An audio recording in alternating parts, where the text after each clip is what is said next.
The first thing I actually wanted to talk about today was training. Obviously, you've had pretty extensive, well, I'd say extensive, you've pretty extensive like career, and you've trained at a higher level than most people. So I guess what were the I just start to start with, let's just talk about it. So do you want to say maybe a bit about what you've done, the levels of rugby you've played at, and just talk a bit about the training you've had? Absolutely.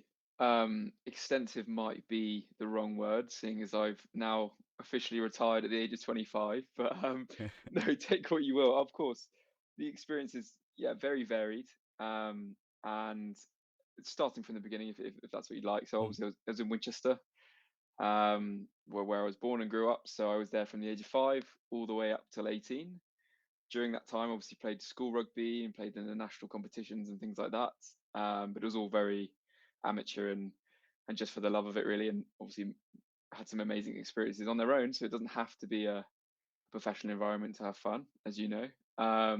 But for me, things so went from school, then we went to Peter Simmons, where obviously the college, and then went to university. And university was something where it started to become a bit more serious, with the Buck Super Rugby and sort of that top tier of university rugby where essentially allows a student to essentially train and play in an academy setup. And that was really my first flavor of not a full-time environment, but it relatively was, with sort of 10 sessions a week type of thing, balanced across studies and everything. And then from there, once I graduated, went to play in Hong Kong semi-professionally, so in the Hong Kong Premiership. And then from there, was lucky enough to play in France for 1 year in National. So, and that was full time. So yeah, like you said, a big range of experiences, perhaps not extensive, but definitely got a flavour for what's out there. Yeah, for sure. And I mean, I didn't even appreciate there was 10 sessions a week was what you were doing at Cardiff.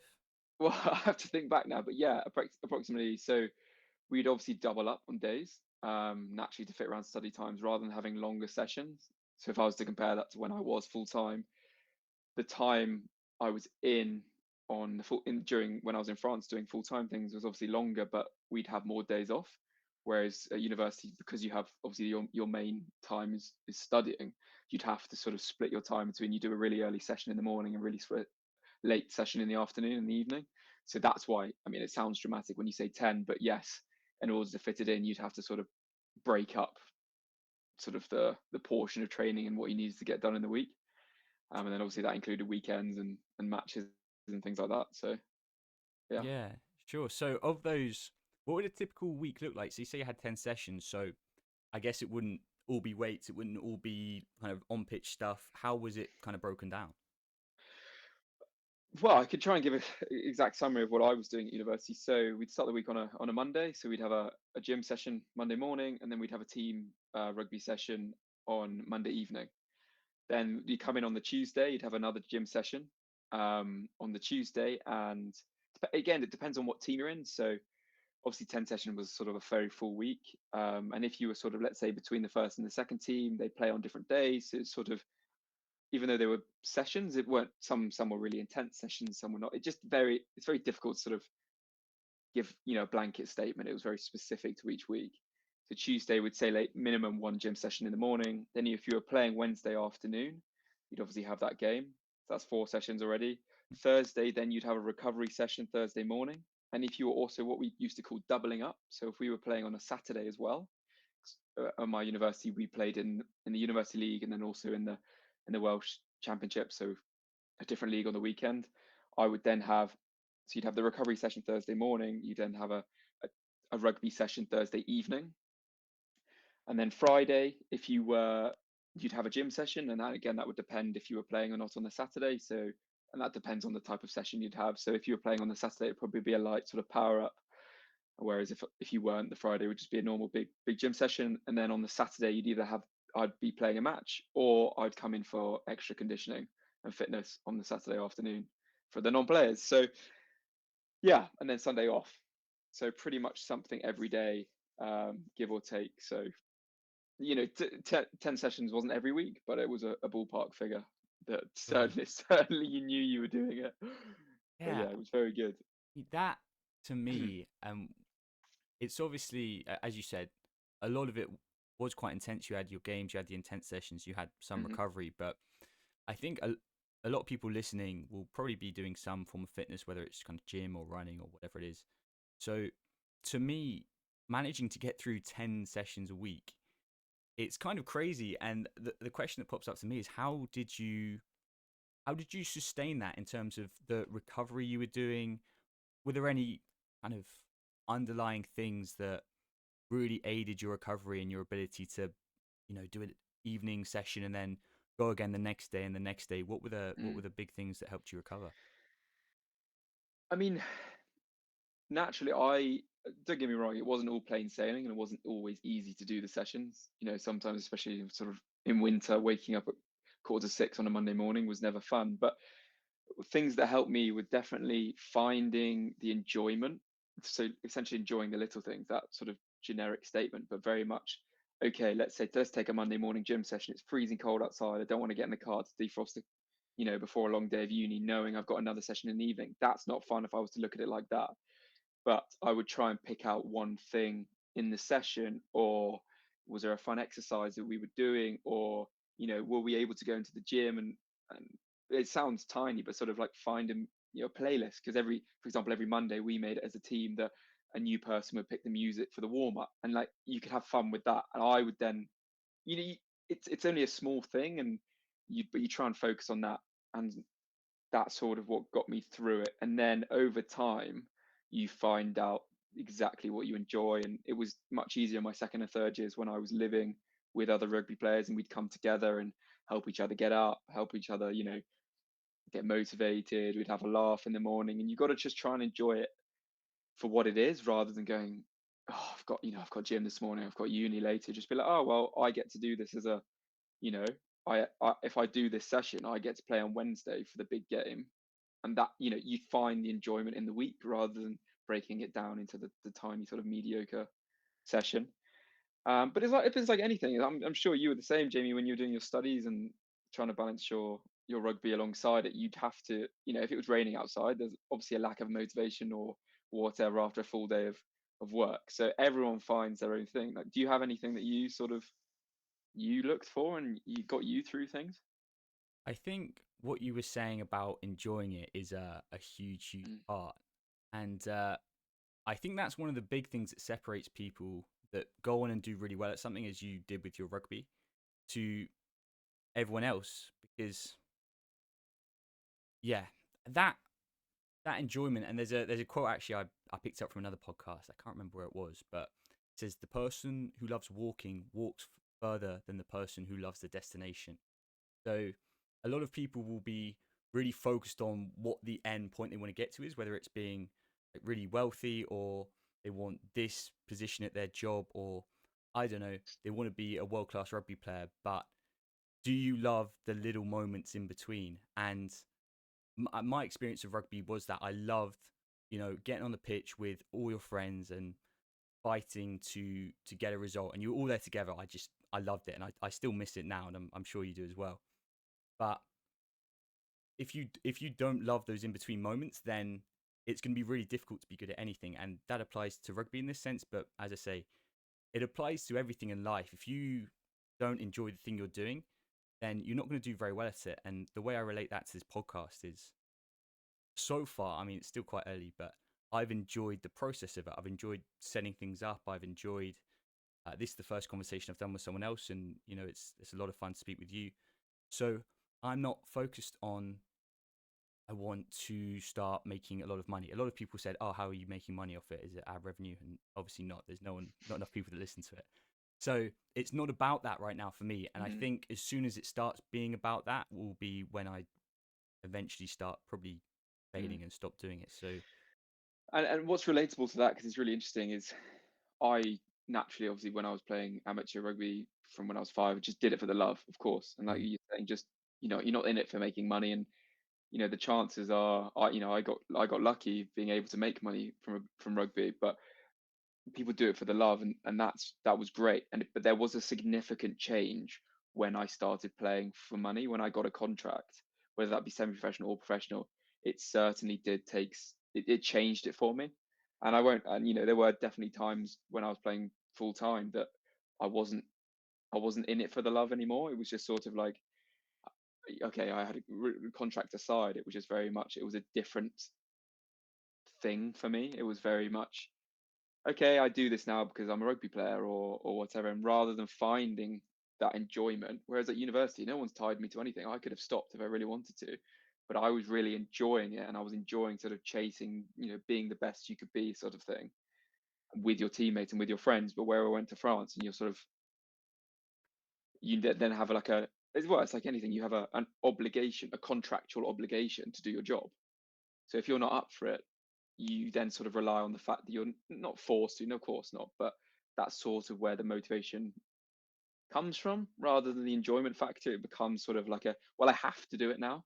And Mm. then for, it's not the same for everyone, but that's suddenly that I noticed that the lack of love for it towards the end, purely because it became a chore, not a chore, that's very hard on rugby, but you understand what I'm saying, sort of difficult sort of, to keep that sort of really high level of enjoyment, because that was all you're getting from it, whereas now you're getting paid and enjoyment. So yeah, takes a Yeah, shine a bit. yeah, I understand that, and I think, I mean, I don't know for sure, but I wouldn't necessarily say, and I know you won't, but when you become like so good at something, you do get paid for it, that the enjoyment necessarily goes. My impression for you is it kind of wasn't like a coincidence, but they kind of slightly just overlapped almost. Mm, absolutely, that's fair to say, yeah. So yeah, but that's really, it's really interesting, and I Mm, think people listening, and I remember, well, not even that long ago, where I really didn't know what I want to do, and a lot mm, of people, especially in their early 20s, were kind of thrown out of school and college and uni or whatever you've been doing, and you expected just to just know where you're going and figure stuff out. And I think a lot of people really struggle with that. I know some people that do, and I certainly did at some point. And I'd say the best place to start is look at the things you like doing, the things you do when no one's watching, and that, that keep you going, and think, how can I lean into that and mm, kind of lean in on those skills that you're either good at, but more importantly, that you really enjoy. And if you enjoy it, you'll probably get better at it. And as the better you get at it, the more likely that you can eventually do that for a living. And so, yeah, that's kind of my take on, if you don't know exactly what you want to do, start with something you enjoy and see where you can go from there. Lean in on that. yeah, absolutely, yeah. What I read Jimmy Carr's autobiography is actually very good at highlighting that. Although, I know he's a comedian, but very interesting man and very educated. But he was saying about finding your edge, find out what you, like you say, what you're good at, and what skills you really enjoy doing, and sort of then, it doesn't have to be in the same um, sort of sector or market of it, but just like lean into that and really just sort of say, okay, I love working with people. Great. Go into a customer facing role. Don't go into sort of somewhere where you're in the back office, because then you won't have the chance to use those skills and have those experiences that you enjoy. Really lean into what you're good at. If you have a stereotype that's sort of almost placed on you by your friends, it might be for a reason, and sort of look into that and be like, oh, okay, that's what I'm known for. And then you can start thinking about it and we'll sort of develop that idea a bit further and be like, yeah, I do enjoy doing stuff like that. I do enjoy being the really athletic one. Why not? I'm going to do a triathlon, or, something like that. I'm going to go into sports management, and then you lean into it, and then you keep the ball rolling, and you just sort of discover through that. But it's very much discover by doing. And then, Mm. yeah, Yeah, I think that last point, discover by doing, because a lot of people kind of like, oh man, where do I start? Like, even if they've got something they like doing, like, how do I make something of this? And I got another quote. I've not got too many, so I won't hit you with them all day. But it's from a guy called Chris Williamson. I'm not sure if you've heard of him. He does I've heard of him. this really cool podcast called Modern Wisdom, and I've listened to that a lot. It's been excellent. A lot of really cool things. His quote was, "Perfectionism is procrastination masquerading as quality control." Mm, So when you're starting something, you might think, I'd take the podcast again, for example. I could say, I'm not going to start quite yet because my camera isn't mirrorless. It doesn't shoot in 4K, and I really want to be really good quality. So I'm not going to start until I get that. Or I don't know, like feel tied to that. You can think of loads of different things that you could say to stop you from starting something. And I think the best way to start something is just by getting something on paper, Mm, just trying. It can be the first thing you do will probably be terrible. And I'm hoping that at some point I'll look back on these first podcast episodes and think, man, you really suck back then. Or because right now it's like it's fun, it's cool, and I'm trying my best. But I want to look back and think, oh, you've come a long yeah. way. But I'm proud that you started, because a lot of people, it's that it's almost that fear, and it's a slightly different thing, a fear of Mm, rejection and failure. But it's like if you don't do something that's perfect, people are going to look at you and judge you. Maybe that's part of it. It's like, oh, that camera quality isn't half as good as mm, Chris Williamson's camera quality, so why would I even bother starting? yeah. So Well, you got to be in it to win it, right?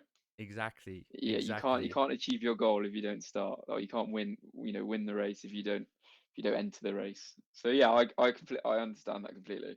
yeah, That's a good point, because then you develop. You don't know what you don't know. So right now you don't know what you can improve on really without doing it, right? mm, You could write down a few skills of how to be the perfect podcast host, but then later on you'll look back and go, that you googled that, you didn't have any general idea, but then over time as you develop your own skills, you know what you're good at, or what you could bring in to how you host things and things like that. So yeah, yeah, constant development. for sure. But it makes And sense. that's something I touched on in the podcast I did that talks a bit about failure and confidence. And Hmm. I think over the last few years I've managed to, I think more by luck than good judgment, but develop a really good positive relationship with failing things.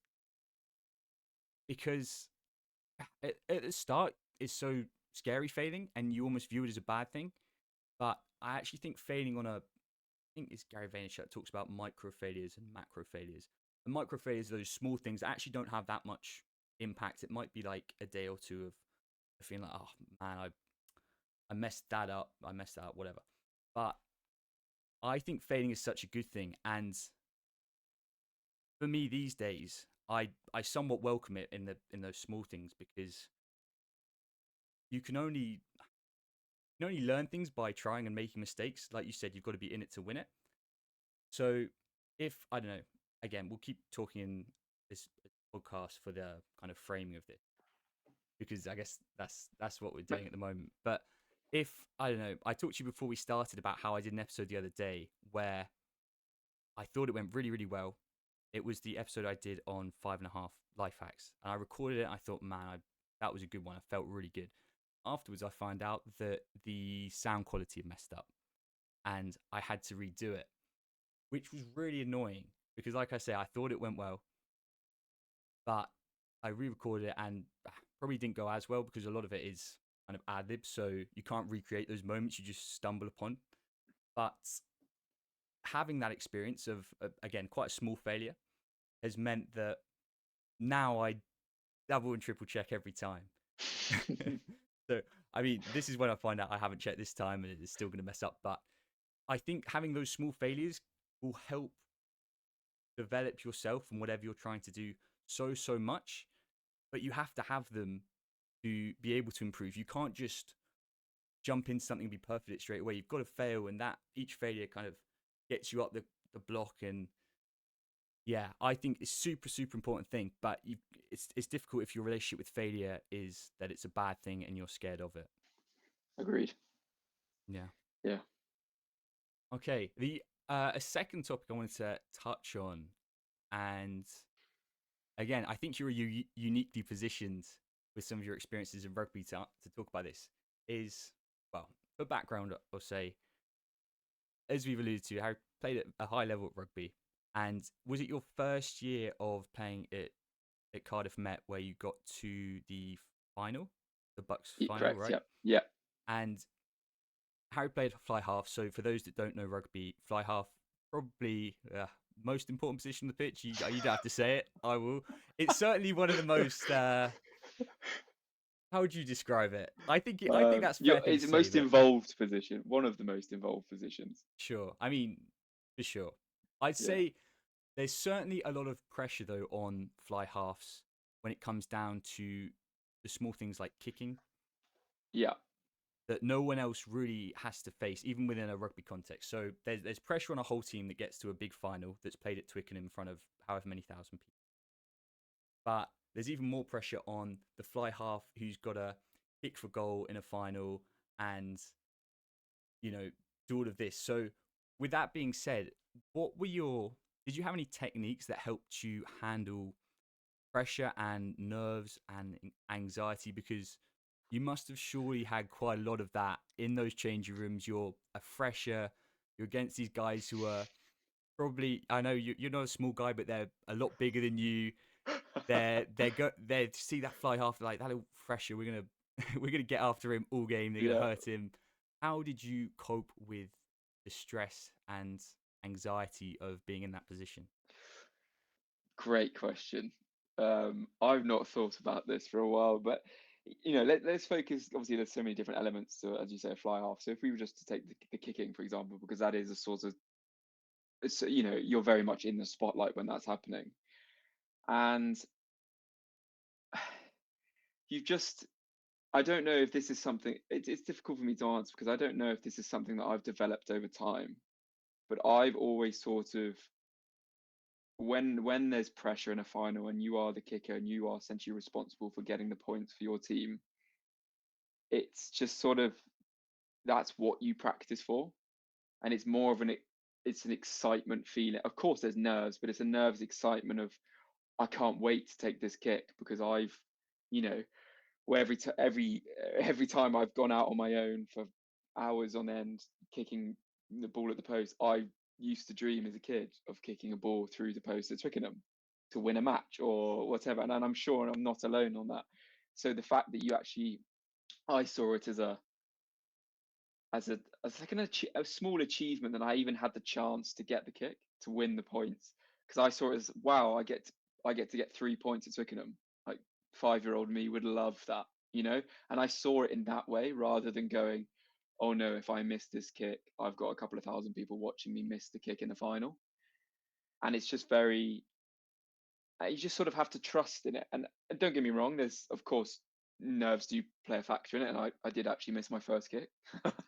But I think it's very much down to having put in the work beforehand and feeling confident in myself as a kicker, regardless of where I was kicking, that allowed me to sort of have that mindset of achievement, and looking forward to the kick. Because I and that's very much, if you see them on TV nowadays, Johnny Wilkinson, you see, he's very much a stereotype of keeping to a kicking routine, and he put his hands together and things like that. And he used to say about focusing and breaking down the technique and the run up and the whole kicking process down into tiny minuscule steps. So when you're under a pressurized situation, you it's very difficult to get it wrong, right? So you don't want an elaborate run up, you don't want all these sort of mini steps and things like that, because when you're nervous, your mind's everywhere, and you're trying to focus on the basics.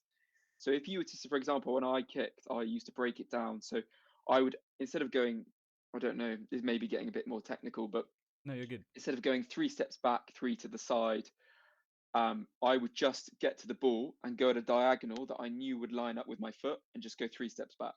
So that's already taking out an element that could waver. If I take 3 small steps that are slightly off, that's better than taking 6 that are slightly off in a high pressurized situation. Does that make sense? Yeah. So I'm already taking out a factor of variability. And it's also the same with Johnny Wilkinson used to speak about, if you can, spot someone in the crowd or whatever reading a newspaper and try and focus on one word within the newspaper. So obviously, if you aim small, you miss small, that sort of thing. And it was very much sort of trusting in, just, okay, I'm at Twickenham now, I'm not at a local field, but the process is still exactly the same. So when I'm training on a random field, I'm looking at a leaf on the tree behind the pitch rather than, now I'm at Twickenham, I'm just focusing on the seat.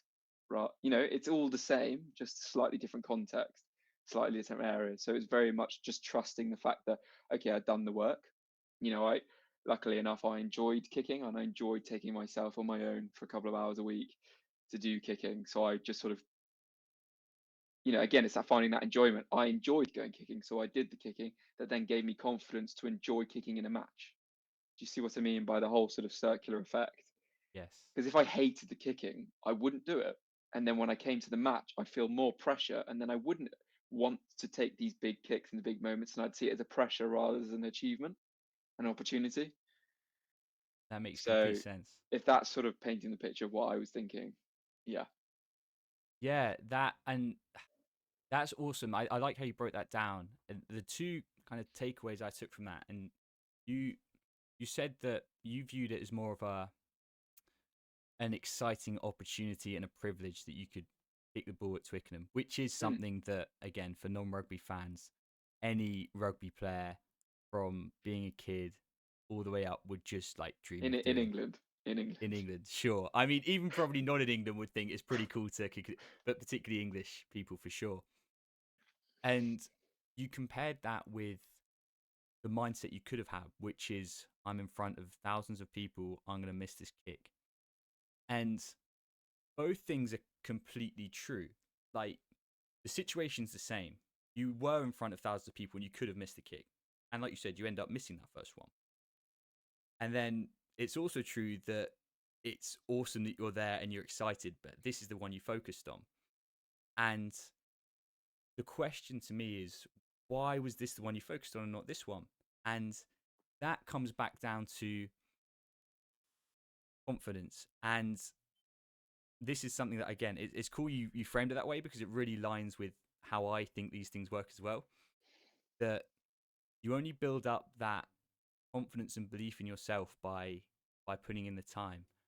And I've got another quote. I haven't got this one written down, so I'm gonna have to just ad lib it a bit. Um, so this is an Alex Hormozy quote. I've already said it in one of the previous episodes. If I don't get it word for word, you hopefully get the gist. That is, don't become confident by shouting affirmations at yourself in the mirror. Hmm. You become confident by, I wish I had this word for word, but it's pretty much saying that you can say, you could turn up on that pitch and say, "Oh, I'm going to make this kick. I'm going to make this kick." But if you hadn't put in all that time, all those hours, and probably what are we talking, tens or hundreds of thousands of kicks beforehand? I mean, I know you. I saw you getting down at Winchester 6 o'clock when we were both 15 in the rain. We'd be there for a little bit, so you Yeah, probably kicked a ball like that tens, if not hundreds of thousands of times, right? yeah. Give it wow. Yeah, obviously it's very difficult to put a number, but since yeah, Sure, a for lot a of lot times, for many years, yeah. a lot of times. So you had the confidence and not the fear of failure, but that positive mindset because you subconsciously knew I've done this so much. I've successfully made this kick this many times, and this is just the same thing. So I think, yeah, and the example I used in the podcast on confidence, talking about running a half marathon or a Mm. marathon, whatever. But I've signed up for a half marathon, so that's why I talked about it. And you don't just go from not running to being like, I could run a half marathon. I mean, you could try it, you probably wouldn't do it. But if you build up running, so I don't know, you start off with running like 5K or whatever in 10K and you build up, and eventually you're running half marathon, you've done it before, and you turn up on the race day, you're not there just hoping and saying, oh, I can do this, I can do this. In the back of your head, you're like, oh man, I don't know if I can do this. I've never done it before. But if you have done it before, then you've actually got that more positive mindset. And I think that's actually what, at least part of the reason you were able in a kicking context to feel calm and excited because you know within yourself this is something you've done before and therefore Mm. you can do it again now.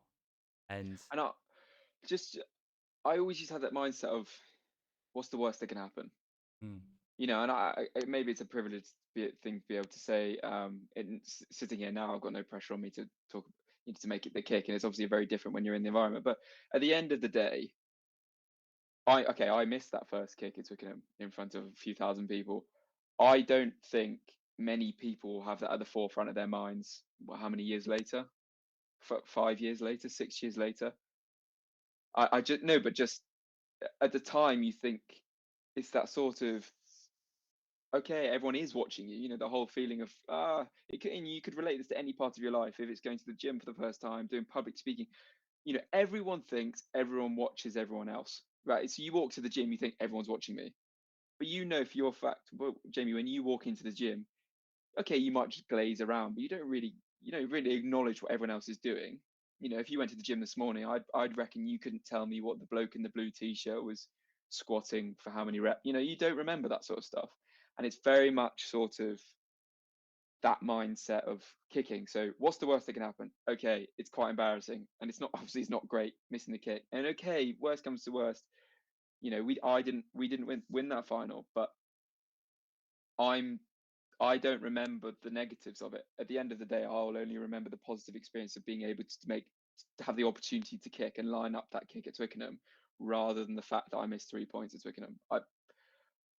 You know, I will tell people about the time I got to do some kicks at Twickenham. I won't dwell on the fact now 5 years later. And I think that's the mindset that can be so transferable in life, that you you're not going to regret the things that you tried, like you were saying about the small failures. You know, you won't regret doing those at all, even though they feel big at the time. They're insignificant. And okay, there is a risk, and let's say you fail, you know, 3 out of the 5 times you do it, but those 2 times that you do achieve it, you'll remember those. And I think it's having that mindset and sort of allowing, again, okay, it comes with confidence, and different people find different motivations and things from different things, but that, from my personal experience, and is that's how I felt. I thought, I'm a first year. What's the worst that can happen?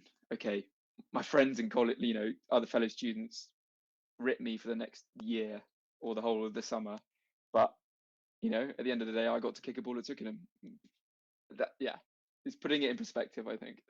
Yeah, I think yeah, you touched on another point which I really try and live by, and I've kind of come to see it more over the last year or two. And there's been some studies, and I always say I'm going to find and link the studies in the show notes. I never do, so you just this could be a lie for all you know, but I understand it to be true. And even if it's not true, I think it's a good mentality to have. There's been a load of studies done on people and older people that are coming towards the end of their lives, and they're asked about regret, and overwhelmingly they say they don't regret the things they tried to do, they regret the things they never tried to do. Mm, And I think that's really poignant, and it's like I say, something I've thought about quite a lot is like when if we're 50 years in the future and we're looking back on our lives, it it scares me almost, not like an active fear, but the thought of, man, I didn't try that thing I really wanted to do because I was scared of what someone else would think. mm-hmm, And the thought of getting to that point in my life, and there probably are loads of people that are, 18, 90, really like the back end of their life, and they wish that they tried to, I don't know, become a writer when they loved writing when they were younger, but they never did because they thought, I don't know, Stacy from down the road might laugh at my writing. She might think it's terrible. And these older people now, they have no chance to go back and change that. Like, that's it.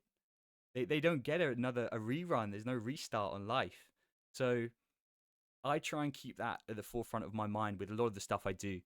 That I would rather give something a try and it go absolutely terribly, and I crash and burn, and a few people may laugh at me. That's fine. I would rather do that and have that small kind of tough feeling right now than get even to like 50 and look back at when I was 25 or 26 and say, man, that was the time where you should have been trying these things that you wanted to do. And it gets more difficult the older you get. So, like I say, that's quite a constant thing that I think of when I'm trying something new. It's like, I'd rather this go badly now and I can say I gave it a go than get to another point later in my life. And what if I tried that? And then you just mm, don't have the chance to. mm-hmm. No, I agree totally. Yeah, it's just an interesting way of framing it. And this isn't a quote, but this is something I saw again I think it probably was a Chris Williamson podcast that, again, I think with Alex Hormozy, so we've hit on both of them already. And it talks about the people that you're worried that will judge you.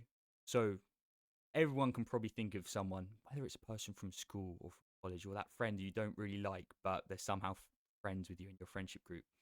But you're worried what that one person will think.